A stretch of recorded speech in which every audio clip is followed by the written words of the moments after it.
जब आप छोटे थे क्या आप अच्छे स्टूडेंट थे?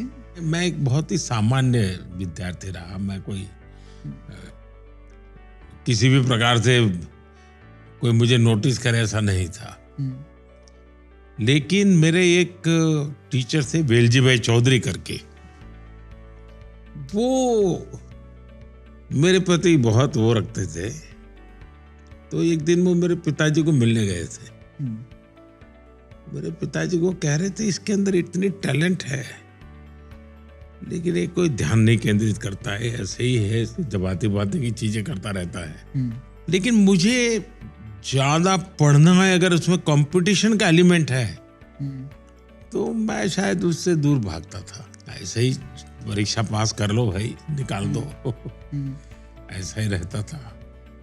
लेकिन और एक्टिविटी में बहुत करता था। हम्म, कुछ भी नई चीज है तो उसको तुरंत पकड़ लेना, हम्म।